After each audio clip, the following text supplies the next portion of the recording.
episode, we're joined by Todd Stephenson, who really, if you've worked in the healthcare industry in Australia and in New Zealand, needs no introduction. But of course, Todd, now after over nearly 17 years of working in the pharmaceutical industry, you are now a Member of Parliament in New Zealand, formerly known as a List MP for the ACT Party. You are the health spokesperson for the ACT Party, and in particular, you hold the role of Private Secretary to the Associate Health Minister with responsibility for Pharmac. Very well done, Penny. You got all of that correct. I did. I had to refer a little bit, but you've got many, many hats that you wear in your role. Yes, I'm also the ACT Party Whip, which is a really, really interesting role. And then I've got another other spokesperson's role, particularly kind of in justice, finance, tourism, arts and culture. So yeah, quite a few things. Quite a few things to keep you very busy. Yes. But in particular, your lead up to working in really as a parliamentarian was really in the healthcare sector for 17 years. Yes. What were the key things that drove you in healthcare advocacy across over a decade? Yeah, I had a great time. 17 years working in Australia, mainly in the pharmaceutical industry, which I really loved and enjoyed. I love the people, I love the science, and I just love what that industry actually represents and is doing. And I think that's why I became really interested in health advocacy. Obviously, I kind of started off in corporate affairs, you might say, government relations, public policy, but part of my roles were always with the patient community and to a lesser extent, but often with healthcare professionals as well in an advocacy role, and really enjoyed that interaction with those stakeholders. And obviously over the time my career in Australia got more and more into the patient advocacy space and really actually trying to work with stakeholders. So obviously, as a company person, then working with different patient organisations to actually get policy change. And I suppose this is the natural progression to actually now being a policymaker. Yeah, so to go from that side really of advocating now to actually be a person with decision making, but also advocacy from within the parliamentary framework. Yeah, but I'm still using some of those skills. So for example, later this month in April, we're having a multi-stakeholder meeting here in Parliament to discuss medicine access issues, and that's something I'm working with Medicines New Zealand and Patient Voice Aotearoa to help host here with David Seymour, the minister responsible. So again, I think just keeping up that dialogue, right? And there's a lot of goodwill to address health issues, and so I want to use as many stakeholders that are interested in doing that as possible. I feel like you're a naturally born advocate and obviously really enjoy policy, debate and reform.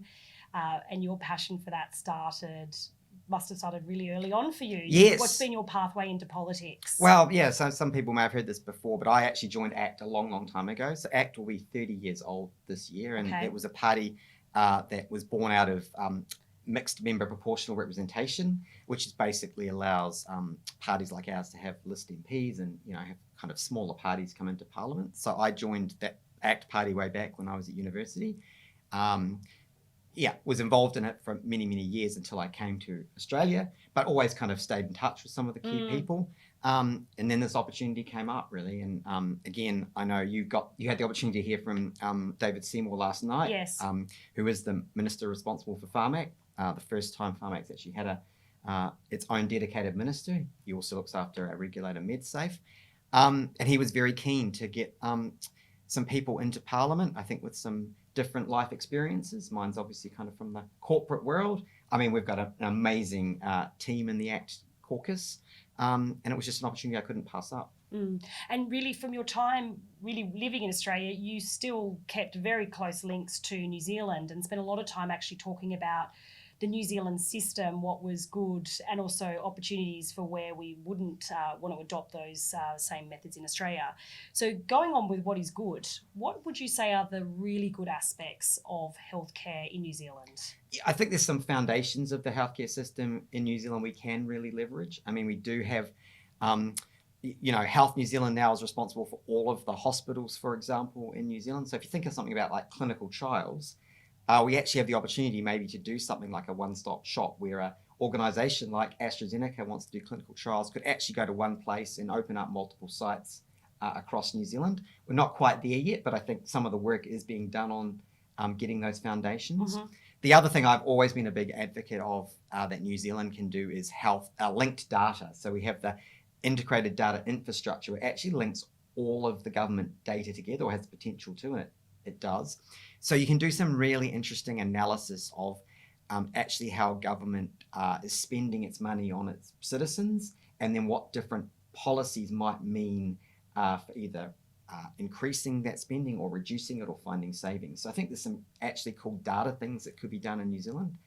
So I think the foundations are there, and I'm very keen that we kind of can leverage that and actually get better health outcomes. That's great. And if you were back in your old role, or I suppose even now as a Member of Parliament back in Australia, talking to the Australian Health Minister, what are the aspects of the New Zealand health system that you would say Australia should definitely not consider adopting? Well, I think ACT has been very vocal about the changes we think PharmAct needs to make. And I mean, we've said this a number of times.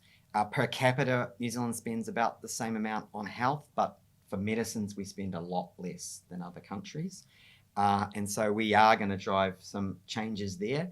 I think, the PharmAct system, again, over about 33 years old, hasn't really changed and evolved. And it really hasn't changed and evolved to meet the needs of modern technologies. So obviously, when it was created,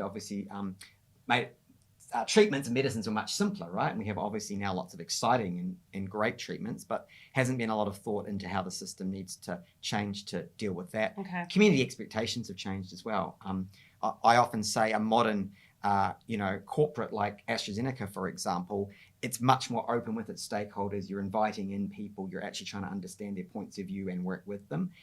So PharmAct, I think, needs to do a bit more of that as well, and actually work with people, partner, and be a bit less isolated. And so as you embark on reform or any change at all, and looking at the future direction, there must be some things that have surprised you since you've been a Member of Parliament. What are the key things that you've gone, whoa, I wasn't expecting that? Yeah, I mean, I think the work you do in select committees is really, really interesting. And Okay. I think it's probably something people don't think a lot about, but obviously we have select committees. I sit on a couple, and you actually do get a lot of great cross-party collaboration on those select committees, actually trying to make laws better, even if it's not your law or your government's law, which I think is great.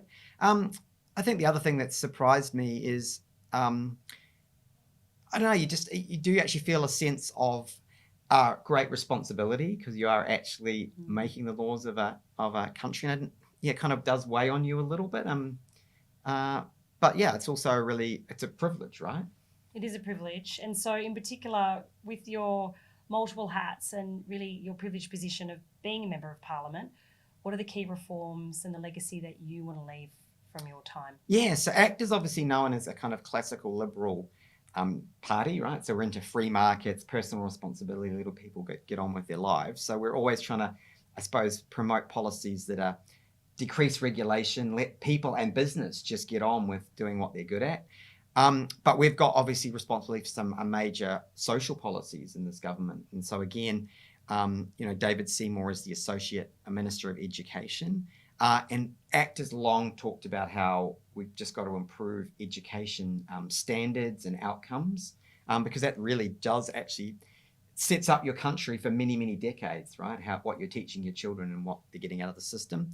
And then obviously the health reforms. And, we want to do some significant things around medicines access and PharmAct, and also obviously regulation and MedSafe. So, I hope we'll see some major changes there, as well as obviously just making it easy to do business in New Zealand. Mm-hmm. That's great. Well, it's the start of what should be and hopefully be a very long parliamentary career. Well, I don't know. We'll have to wait and see. But I think, we just do our best and ACT every day to try and make New Zealand a bit better. We'll see how long I'm here, but I'm just, going to take every day as it comes and just do what I can. Well, I know that from my perspective, having worked with you for over a decade in the industry, but also we've all been so proud of you in terms of your advocacy that you did, the impact that you have already made, really, whilst you're on the other side of the fence, and now you're in the thick of it as a parliamentarian. So congratulations. It sounds like you've got all of the frameworks and the thinking behind what you want to achieve. So we look forward to seeing that. No, well, thank you. It's very, very kind and generous, Penny. And I've got to say, I've got people like yourself and others that I had the pleasure to work with in the industry in Australia. I learned so much, and really has set me up for this life in the New Zealand Parliament. So I've got to thank you as well. Yeah, thanks so much. Well, thank you so much for tuning in to TrailblAZers. And I hope everyone in particular has enjoyed seeing Todd in this podcast series for this month. Thank you so much.